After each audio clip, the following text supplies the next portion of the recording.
kita berjumpa di hari yang paling istimewa, yaitu ini adalah hari terakhir langit dan bumi dicipta oleh Allah. Jadi selesainya itu dalam 6 hari, dan hari ke-6 itu adalah hari Jumat. Inilah akhir hari diciptakannya langit dan bumi, awal-awal dulu, dan nanti langit dan bumi akan berakhir di hari Jumat juga. Masya Allah. Dan di hari Jumat itu pula ada adegan yang sangat istimewa kala itu, yaitu para malaikat semuanya tertunduk kepada Nabi Adam alaihissalam. Tertunduk, apa ini? Hormat kepada Nabi Adam alaihissalam. Mengapa? Karena perintah Allah Subhanahu wa Ta'ala. Bagaimana Nabi Adam mendapatkan penghormatan seperti itu? Ini setelah terjadi wa'allama Adam al-asma kullaha tsumma 'aradahu 'alal malaikah. Sebelumnya Adam diajari oleh Allah tentang asma, tentang nama-nama. Karena ahli tafsir menjelaskan semua nama. Iki mejo, ini air, ini nomor ini karet, gitu. Jadi semua yang ada di semesta ini Nabi Adam tahu. Asma juga bermakna al-lughat, bahasa. Jadi seluruh bahasa yang dipakai oleh anak turunnya Nabi Adam sudah tahu. Di mana file besarnya disimpan di bagian belakang sini. Hingga seluruh anak turun Adam sebenarnya bisa menguasai bahasa apapun. Asal itu diaktifin. Maka ada Tikinaki, ya, itu yang Twitter, ya mas, banyak bahasa. Ada penerjemahnya Pak Harto itu dari Kotor juga dulu itu mampu menguasai 70 bahasa dunia. Kalau kita rata-rata 5 ya, bahasa Jawa, bahasa Indonesia, bahasa isyarat, bahasa hati. Adanya luar biasa baik. Jadi kita ini bahasa semuanya ada. Master file-nya itu sudah ada di diri kita. Jadi setelah Nabi Adam diberi ilmu inilah, tsumma malaikat. Malaikat juga diperintahkan oleh Allah, coba kamu sebutkan sebagaimana yang disebutkan oleh Adam. Jadi Adam ini setelah dicipta kemudian dikasih ilmu. Dan ketika para malaikat tidak mampu menyebutkan sebagaimana yang disebutkan oleh Nabi Adam, maka Allah perintahkan kepada malaikat untuk tunduk kepada Adam alaihissalam. Peristiwa itu terjadinya juga hari Jumat. Mengapa mendapatkan kehormatan seperti itu? Karena Adam berilmu lebih dibanding seluruh malaikat. Jadi terhormatnya Adam dan sampai sujudnya para malaikat itu disebabkan karena ilmu yang telah Allah berikan kepada Nabi Adam alaihissalam. Jadi ilmu itu membuat seseorang tinggi, bahkan melampaui derajatnya para malaikat. Itu sejak awal itu. Maka Bapak Ibu guru, saya sangat tersanjung sekali ini bisa ketemu dengan manusia-manusia mulia. Karena tidak ada pekerjaan yang lebih mulia daripada pekerjaan mengajar. Mengapa demikian? Karena itu yang pertama kali melakukan adalah Allah. Pekerjaan ngajar, taklim, maka disebut wa'allama Adam. Adam diajari oleh Allah. Jadi yang ngajari manusia siapa pertama? Allah. Kemudian sekarang pekerjaan itu Bapak Ibu guru ambil. Bapak Ibu guru ngajari manusia, anak didik. Jadi ini pekerjaan paling bergengsi. Yang pertama melakukan siapa? Allah Subhanahu wa Ta'ala sendiri. Masya Allah. Ya, mungkin yang sing Indonesia tukang kayu, wah ini bisa kerja Pak Jokowi, orang senang ya. Itu kan mongkok artinya ya. Nah ini Allah. Allah ini bisa ngajari manusia awalnya. Kemudian hal itu kita melakukannya. Apa kita nggak merasa tersanjung Bapak Ibu? Jadi cukuplah seseorang itu kalau mengerti makna dan posisi kemuliaan seseorang yang ajar kebaikan, ajar ilmu kepada sesama manusia begitu tinggi dan bergengsi. Kenapa? Karena Allah yang pertama-tama melakukannya. Alhamdulillah. Makanya soal rasa pilih kerjaan di Oni, rasa pilih kerjaan di Oni omongnya itu semua ya baik. Bahkan saya ingat dulu di Jogja itu masyarakat sekarang terbentuk sejak zamannya Kiai Ahmad Dahlan itu apa? Pekerjaan yang paling tertinggi dan bergengsi itu adalah guru. Ada teman Jogja ini, ya, pokoknya lek yang lamar kok gawean guru, kuwi langsung merem di tompo. Karena itu pekerjaan yang paling terhormat. Saya kira orang dokter, polisi, tentara, gurunya honorer terus ketiga jadi bukan. Dulu pekerjaan yang paling tinggi apa? Guru di Jogja. Ya mestinya seperti itu. Kenapa demikian? Karena ternyata pekerjaan manusia yang paling mulia adalah ngajar. Pekerjaan siapa itu? Seluruh nabi, seluruh rasul.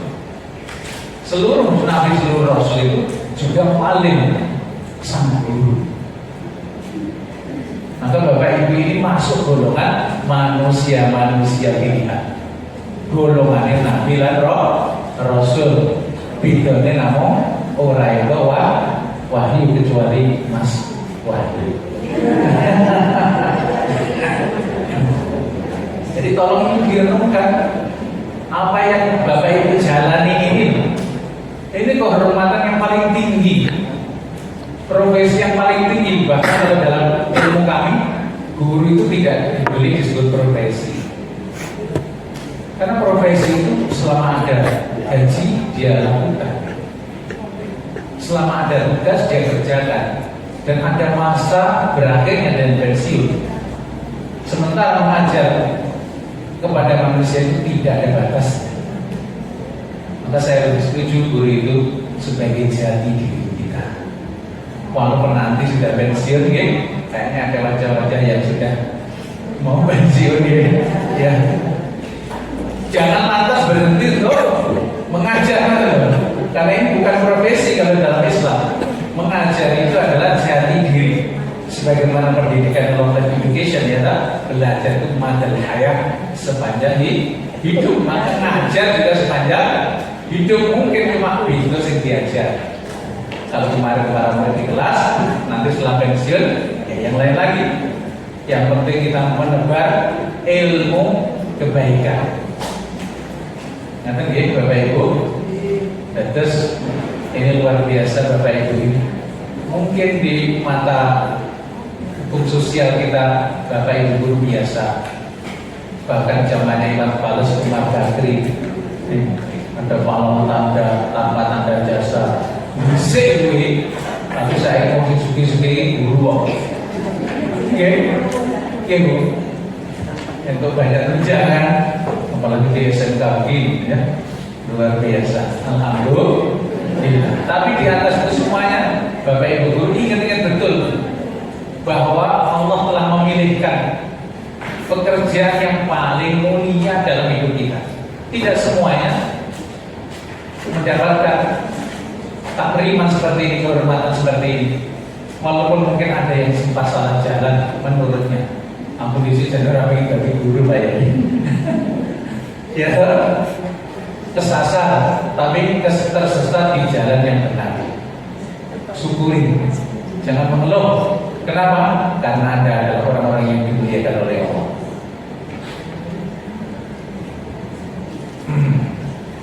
Saya bacakan salah satu hadis. Inna Allah wa malaikatahu wa ahla samawati wal ardi yusholluna ala mu'allimin nas al-khair.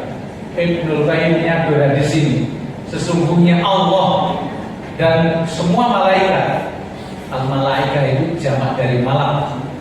Jadi kalau disebut malaikat berarti kabeh malaikat. Dan malaikat sedikit ini malakun.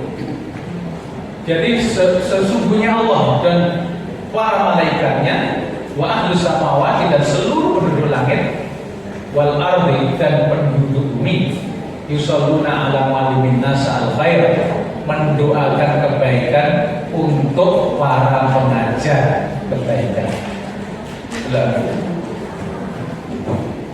Kalimat yusalluna itu hanya ada dua dalam Islam. Inna Allah wa malaikatahu yusholluna ala nabi. Allah itu bersolawat, malaikat bersolawat pada Rasulullah. Ini nih hadis yang ini tiba. Allah bersolawat di sini apa? Memberikan rahmat, memberikan ampunan kepada siapa? Di sini kepada para guru. Masya Allah.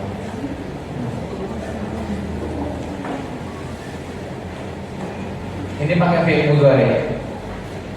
Present continuous tense. Ya, terus menerus. Yusalluna. Jadi Allah ini terus memberikan apa Bapak Ibu? Ampunan dan rahmat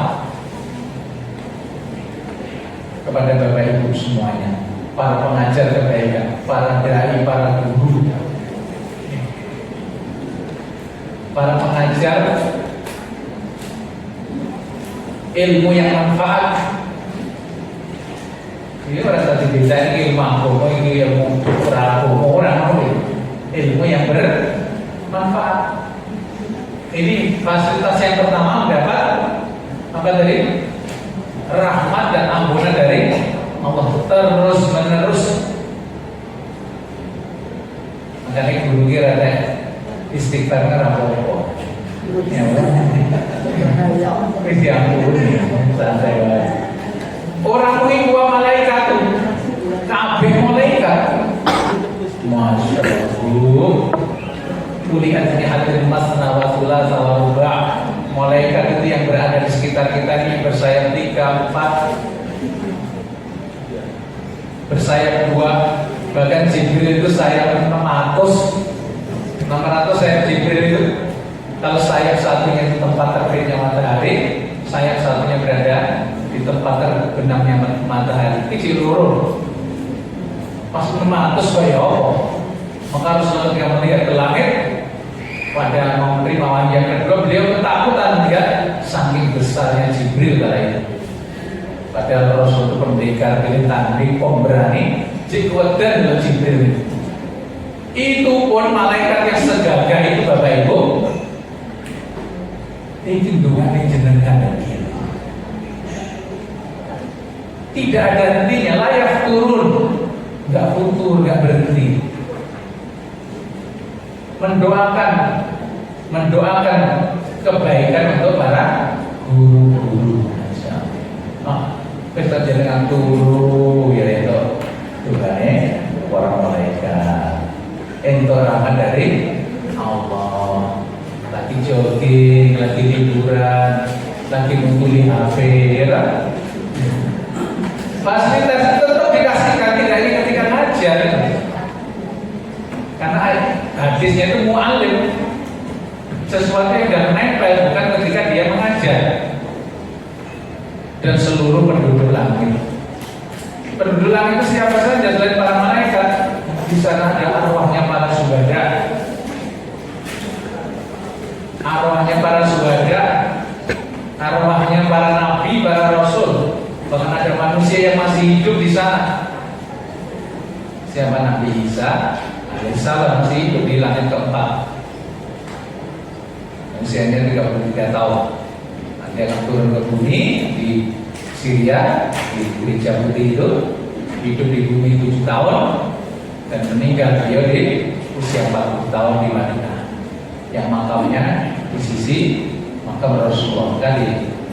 Rasulullah dan makam Nabi nanti itu ada satu space itu tidak di samping Rasulullah, itu khusus untuk calon pemakamannya Nabi Isa Islam yang akan datang.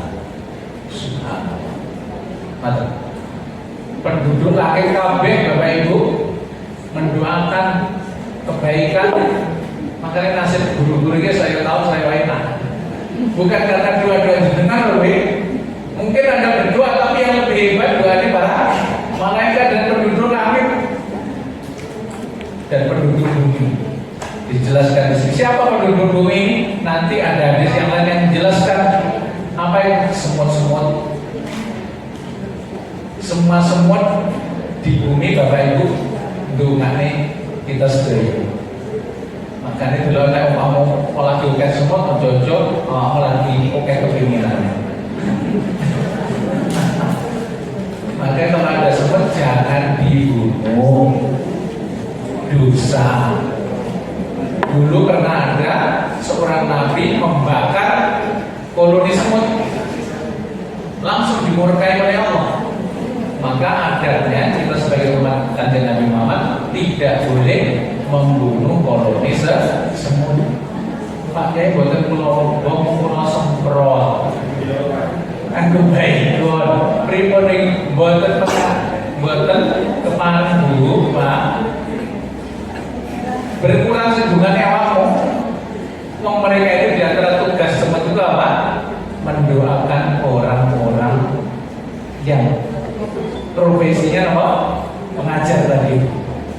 Maka lek nyangkot yang kulit kayak baik. Demot sakit temu. Iya dah. Oh, lek doa dari awal begini. Semua nggak pernah tidur. Bapak Ibu tahu kapan turun deh. Nggak pernah berhenti deh. Dari bapak berjuang itu.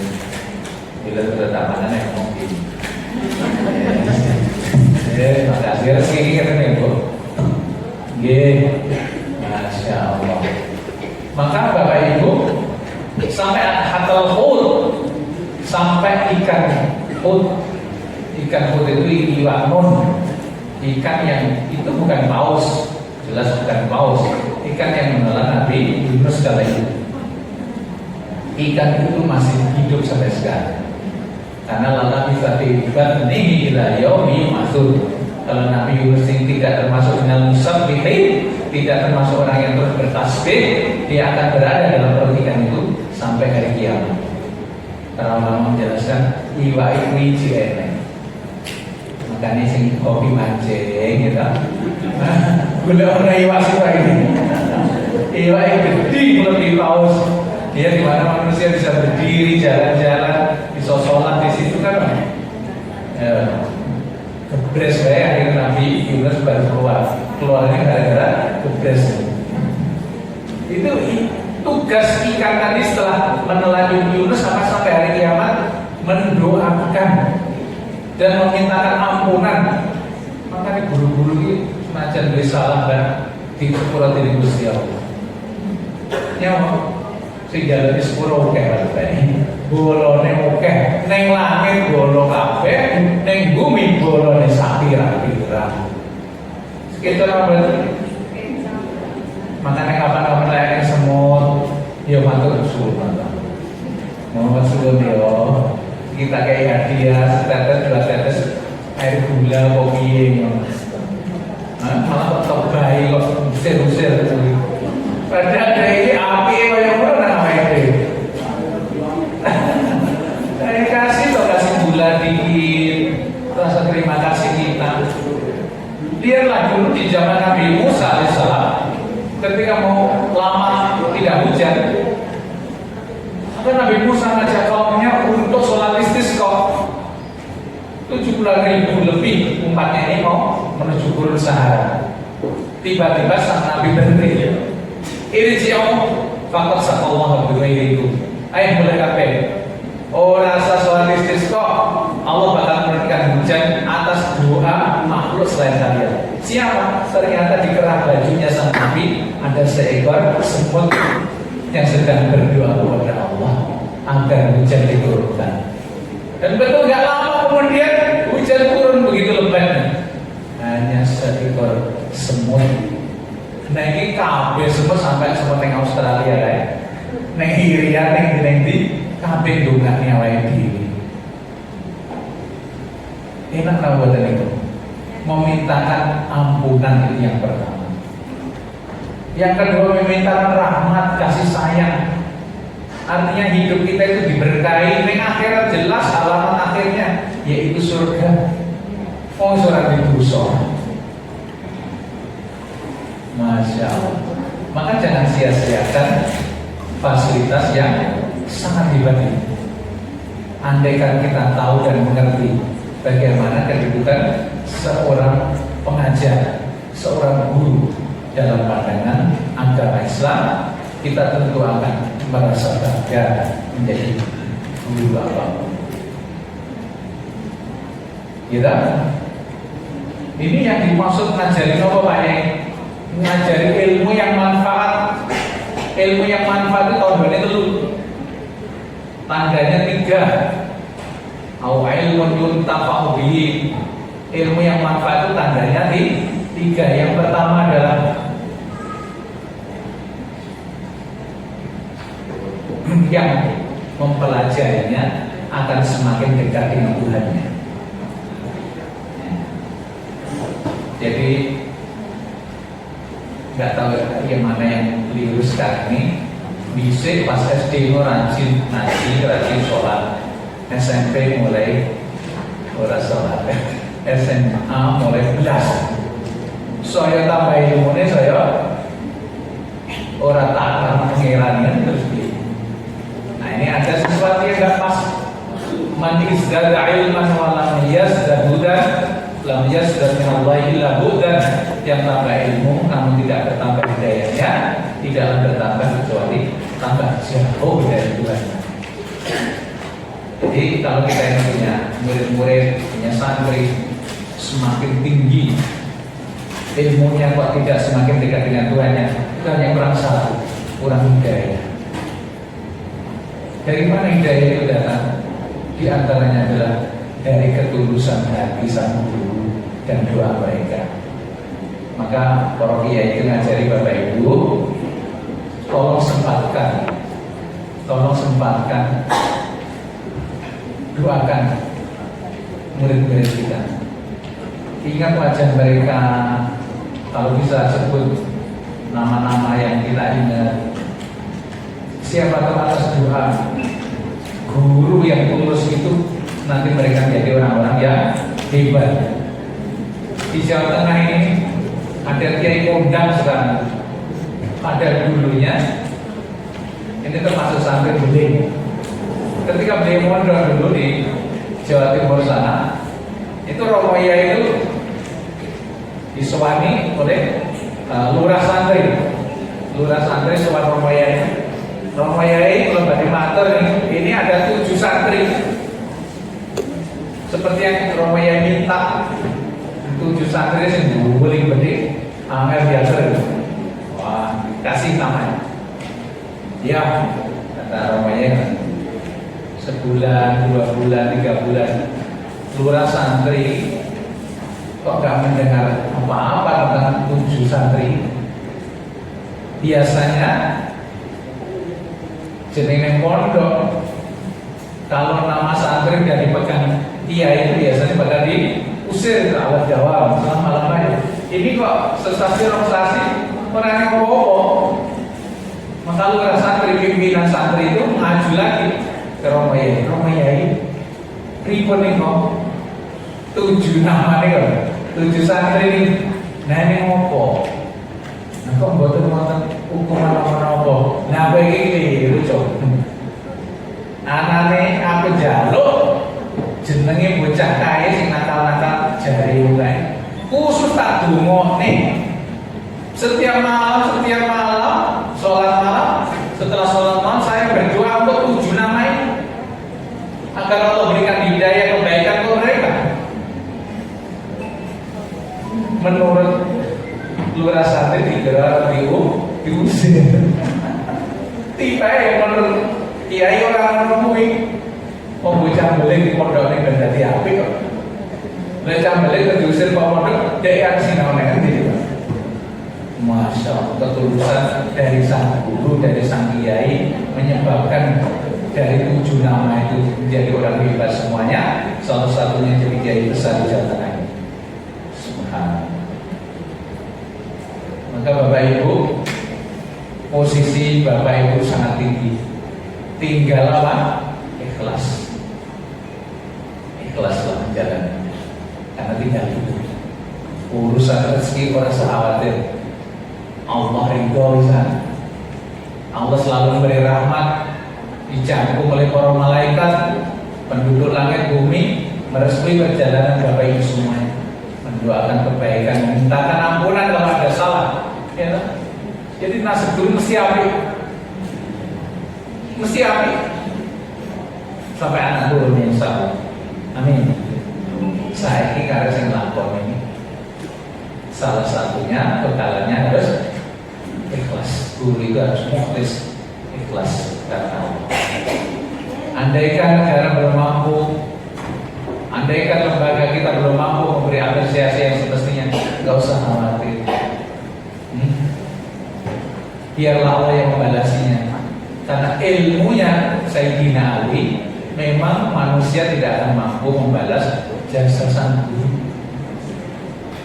Dalam bahasa sederhananya Imam Syafi'i, dari kalimat Sayyidina Ali itu, guru itu andai kata harus dibayar dan layak, maka setiap huruf yang diajarkan itu harus dibalasi 1 dinar emas.